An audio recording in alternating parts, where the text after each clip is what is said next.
झोंपड़ी के द्वार पर बाप और बेटा दोनों एक बुझे हुए अलाव के सामने चुपचाप बैठे हुए थे और अंदर बेटे की जवान बीवी बुधिया प्रसव वेदना में पछाड़ खा रही थी। रह रहकर उसके मुंह से ऐसी दिल हिला देने वाली आवाज निकलती थी कि दोनों कलेजा थाम लेते थे। जाड़ों की रात थी, प्रकृति सन्नाटे में डूबी हुई, सारा गांव अंधकार में लय हो गया था। घीसू ने कहा, मालूम होता है बचेगी नहीं, सारा दिन दौड़ते हो गया, जा देख तो आ। माधव चिढ़कर बोला, मरना ही है तो जल्दी मर क्यों नहीं जाती? देखकर क्या करूं, तू बड़ा बेदर्द है बे। साल भर जिसके साथ सुख चैन से रहा उसी के साथ इतनी बेवफाई, तो मुझसे तो उसका तड़पना और हाथ पांव पटकना नहीं देखा जाता। चमारों का कुनबा था और सारे गांव में बदनाम। घीसू एक दिन काम करता तो 3 दिन आराम करता। माधव इतना कामचोर था कि आध घंटे काम करता तो घंटे भर चिलम पीता, इसलिए उन्हें कहीं मजदूरी नहीं मिलती थी। घर में मुट्ठी भर भी अनाज मौजूद हो तो उनके लिए काम करने की कसम थी। जब 2-4 फाके हो जाते तो घीसू पेड़ पर चढ़कर लकड़ियां तोड़ लाता और माधव बाजार से बेच लाता, और जब तक वो पैसे रहते दोनों इधर उधर मारे मारे फिरते। गांव में काम की कमी न थी, किसानों का गांव था, मेहनती आदमी के लिए 50 काम थे। मगर इन दोनों को उसी वक्त बुलाते जब 2 आदमियों से एक का काम पाकर भी संतोष कर लेने के सिवा और कोई चारा न होता। अगर दोनों साधु होते तो उन्हें संतोष और धैर्य के लिए संयम और नियम की बिल्कुल जरूरत न होती। ये तो इनकी प्रकृति थी, विचित्र जीवन था इनका। घर में मिट्टी के 2-4 बर्तन के सिवा कोई संपत्ति नहीं। फटे चित्रों से अपनी नग्नता को ढांके हुए जिए जाते थे, संसार की चिंताओं से मुक्त, कर्ज से लदे हुए, गालियां भी खाते, मार भी खाते, मगर कोई गम नहीं।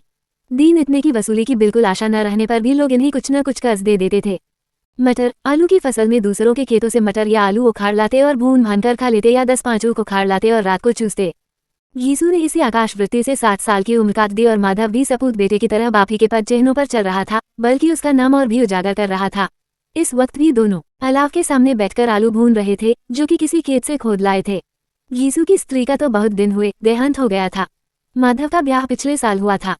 जब से ये औरत आई थी उसने इस खानदान में व्यवस्था की नींव डाली थी और इन दोनों बेगैरतों का दोजख भरती रहती थी। जब से वह आई ये दोनों और भी आलसी और आरामतलब हो गए थे, बल्कि कुछ अकड़ने भी लगे थे। कोई कार्य करने को बुलाता तो निर्ब्याज भाव से दुगुनी मजदूरी मांगते। वही औरत आज प्रसव वेदना से मर रही थी और ये दोनों इसी इंतजार में थे कि वह मर जाए तो आराम से सोएं। घीसू ने आलू निकालकर छीलते हुए कहा, जाकर देख तो क्या दशा है उसकी, चुड़ैल का फिसाद होगा और क्या, यह तो ओझा भी 1 रुपया मांगता है। माधव को भय था कि वह कोठरी में गया तो घीसू आलूओं का बड़ा भाग साफ कर देगा।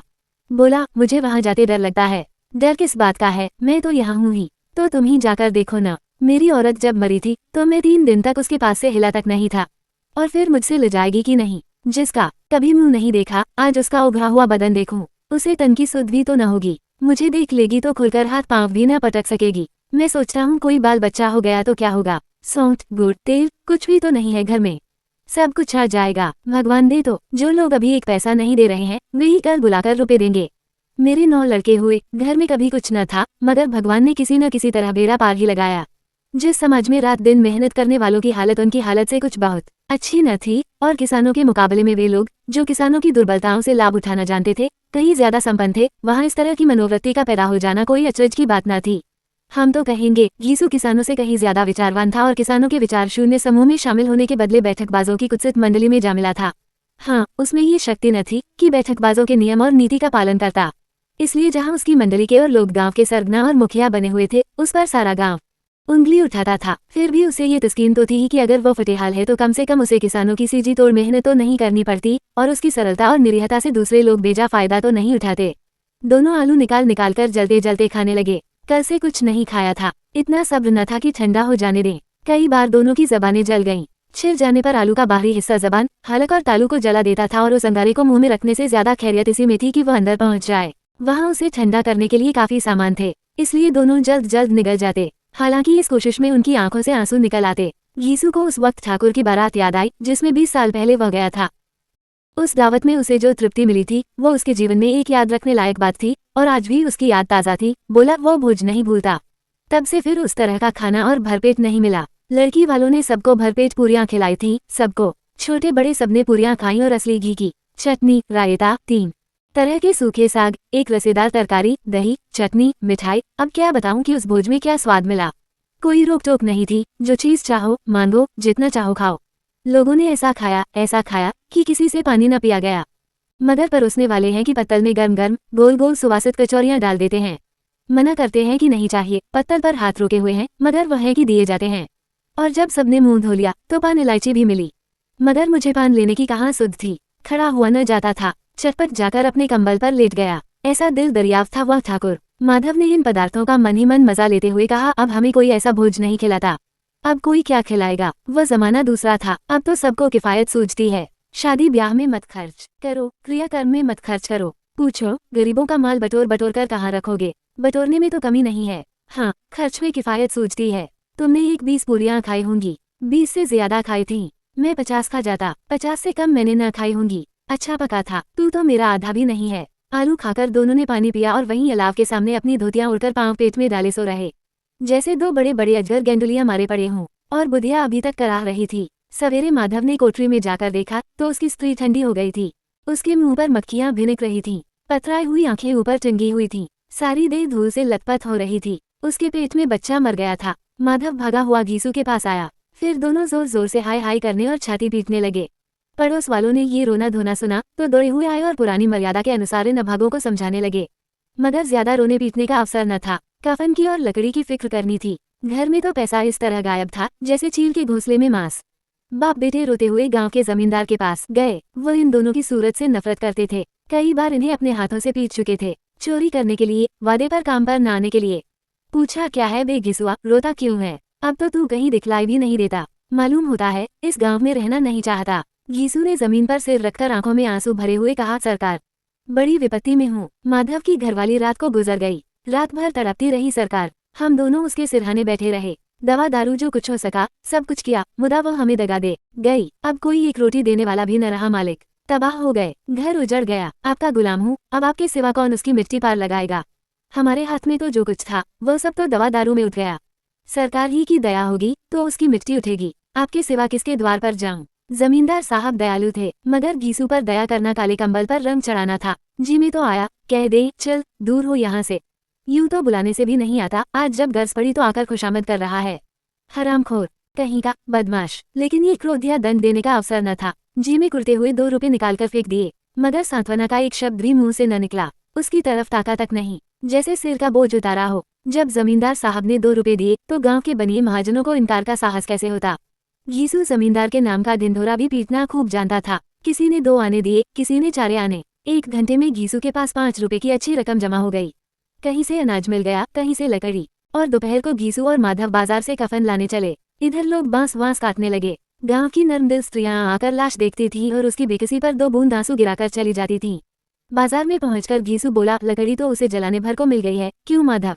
माधव बोला, हाँ लकड़ी तो बहुत है, अब कफन चाहिए। तो चलो कोई हल्का सा कफन ले लें। हाँ और क्या, लाश उठते उठते रात हो जाएगी, रात को कफन कौन देखता है। कैसा बुरा रिवाज है कि जिसे जीते जीते ढांकने को चिट्ठा भी न मिले उसे मरने पर नया कफन चाहिए। कफन लाश के साथ जल ही तो जाता है, और क्या रखा रहता है। यही 5 रुपए पहले मिलते तो कुछ दवा दारू कर लेते। दोनों एक दूसरे के मन की बात ताड़ रहे थे। बाजार में इधर उधर घूमते रहे, कभी इस बाजार की दुकान पर गए, कभी उसकी दुकान पर। तरह तरह के कपड़े, रेशमी और सूती देखे, मगर कुछ जचा नहीं। यहाँ तक कि शाम हो गई, तब दोनों न जाने किस दैवी प्रेरणा से एक मधुशाला के सामने जा पहुंचे, और जैसे किसी पूर्व निश्चित व्यवस्था से अंदर चले गए। वहां जरा देर तक दोनों असमंजस में खड़े रहे। फिर घीसू ने गद्दी के सामने जाकर कहा, साहू जी 1 बोतल हमें भी देना। इसके बाद कुछ शिकोना आया, तली हुई मछली आई और दोनों बरामदे में बैठकर शांतिपूर्वक पीने लगे। कई कुज्जियां ताबड़तोड़ पीने के बाद दोनों सरूर में आ गए। घीसू बोला, कफन लगाने से क्या मिलता, आखिर जल ही तो जाता, कुछ बहू के साथ तो न जाता। माधव आसमान की तरफ देखकर बोला, मानो देवताओं को अपनी निष्पापता का साक्षी बना रहा हो। दुनिया का दस्तूर है, नहीं लोग बामनों को हजारों रुपए क्यों दे देते हैं। कौन देखता है परलोक में मिलता है या नहीं। बड़े आदमियों के पास धन है, फूंके, हमारे पास फूंकने को क्या है। लेकिन लोगों को जवाब क्या दोगे, लोग पूछेंगे नहीं कफन कहाँ है। घीसू हंसा, अबे कह देंगे कि रुपए कमर से खिसक गए, बहुत ढूंढा मिले नहीं, लोगों को विश्वास न आएगा, लेकिन फिर वही रुपए देंगे। माधव भी हंसा, इस अनपेक्षित सौभाग्य पर बोला, बड़ी अच्छी थी बेचारी, मरी तो खूब खिला पिलाकर, आधी बोतल से ज्यादा उड़ गई। घीसू ने 2 सेर पूरियां मंगाई, चटनी, अचार, कलेजियां। शराबखाने के सामने ही दुकान थी। माधव लपककर 2 पत्तलों में सारे सामान ले आया। पूरा 1.5 रुपया खर्च हो गया, सिर्फ थोड़े से पैसे बच रहे। दोनों इस वक्त इस शान में बैठे पूरियां खा रहे थे जैसे जंगल में कोई शेर अपना शिकार उड़ा रहा हो। न जवाबदेही का खौफ था, न बदनामी की फिक्र। इन भावनाओं को उन्होंने बहुत पहले ही जीत लिया था। घीसू दार्शनिक भाव से बोला, हमारी आत्मा प्रसन्न हो रही है तो क्या उसे पुण्य होगा। माधव ने श्रद्धा से सिर झुकाकर तस्दीक की, जरूर से जरूर होगा। भगवान तुम अंतर्यामी हो, उसे बैकुंठ ले जाना, हम दोनों हृदय से आशीर्वाद दे रहे हैं। आज जो भोजन मिला वो कभी उम्र भर न मिला था। एक क्षण के बाद माधव के मन में एक शंका जागी। बोला क्यों दादा, हम लोग भी एक न एक दिन वहां जाएंगे ही। यीशु ने इस भोले भाले सवाल का कुछ उत्तर न दिया। वह परलोक की बातें सोचकर इस आनंद में बाधा न डालना चाहता था। जो वहाँ वह हम लोगों से पूछे कि तुमने हमें कफन क्यों नहीं दिया तो क्या कहोगे? कहेंगे तुम्हारा सिर। पूछेगी तो जरूर, तू कैसे जानता है कि उसे कफन न मिलेगा? तू मुझे ऐसा गधा समझता है? 60 साल क्या दुनिया में घास खोदता रहा हूँ, उसको कफन मिलेगा और बहुत अच्छा मिलेगा। माधव को विश्वास न आया। बोला कौन देगा? रुपये तो तुमने चट कर दिए। वह तो मुझसे पूछेगी, उसकी मांग में तो सिंदूर मैंने डाला था। कौन देगा? बताते क्यों नहीं? वही लोग देंगे जिन्होंने अब की दिया। हाँ, अब की रुपए हमारे हाथ न आएंगे। ज्यों-ज्यों अंधेरा बढ़ता था और सितारों की चमक तेज होती थी, मधुशाला की रौनक भी बढ़ती जाती थी। कोई गाता था, कोई दीन मारता था, कोई अपने संगी के गले लिपटा जाता था, कोई अपने दोस्त के मुंह में कुल्हड़ लगाए देता था। वहाँ के वातावरण में सुरूर था, हवा में नशा। कितने तो यहाँ आकर एक चुल्लू में मस्त हो जाते थे। शराब से ज्यादा यहाँ की हवा उन पर नशा करती थी। जीवन की बाधाएं यहाँ खींच लाती थी और कुछ देर के लिए ये भूल जाते थे कि वे जीते हैं या मरते हैं, या न जीते हैं न मरते हैं। और ये दोनों बाप बेटे अब भी मजे ले लेकर चुस्कियां ले रहे थे। सबकी निगाहें इनकी ओर जमी हुई थीं। दोनों कितने भाग्य के बली हैं। पूरी बोतल बीच में है। भरपेट खाकर माधव ने बची हुई पूरियों का पत्तल उठाकर एक भिखारी को दे दिया, जो खड़ा इनकी ओर भूखी आंखों से देख रहा था और देने के गौरव, आनंद और उल्लास का अपने जीवन में पहली बार अनुभव किया। यीशु ने कहा, ले जा, खूब खा और आशीर्वाद दे। जिसकी कमाई है वह तो मर गई, मगर तेरा आशीर्वाद उसे जरूर पहुंचेगा। रोए रोए से आशीर्वाद दो, बड़ी गाड़ी कमाई के पैसे हैं। माधव ने फिर आसमान की तरफ देखकर कहा, वो बैकुंठ में जाएगी दादा, बैकुंठ की रानी बनेगी। यीशु खड़ा हो गया और जैसे उल्लास की लहरों में तैरता हुआ बोला, हाँ बेटा बैकुंठ में जाएगी। किसी को सताया नहीं, किसी को दबाया नहीं, मरते मरते हमारी जिंदगी की सबसे बड़ी लालसा पूरी कर गई। वह न बैकुंठ जाएगी तो क्या ये मोटे मोटे लोग जाएंगे जो गरीबों को दोनों हाथों से लूटते हैं और अपने पाप को धोने के लिए गंगा में नहाते हैं और मंदिरों में जल चढ़ाते हैं। श्रद्धालुता का ये रंग तुरंत ही बदल गया। अस्थिरता नशे की खासियत है। दुख और निराशा का दौरा हुआ। माधव बोला, मगर दादा, बेचारी ने जिंदगी में बड़ा दुख होगा। कितना दुख झेलकर मरी। वह आंखों पर हाथ रखकर रोने लगा, चीखे मार मार कर। यीशु ने समझाया, क्यों रोता है बेटा? खुश हो कि वह माया जाल से मुक्त हो गई, जंजाल से छूट गई। बड़ी भाग्यवान थी जो इतनी जल्द माया मोह के बंधन तोड़ दिए। और दोनों खड़े होकर गाने लगे, ठगिनी क्यों नैना झमकावे ठगिनी। पियक्करों की आंखें इनकी ओर लगी हुई थी और ये दोनों अपने दिल में मस्त गाए जाते थे। फिर दोनों नाचने लगे, उछले भी, कूदे भी, गिरे भी, मटके भी, भाव भी बनाए, अभिनय भी किए और आखिर नशे में मदमस्त होकर वहीं गिर पड़े।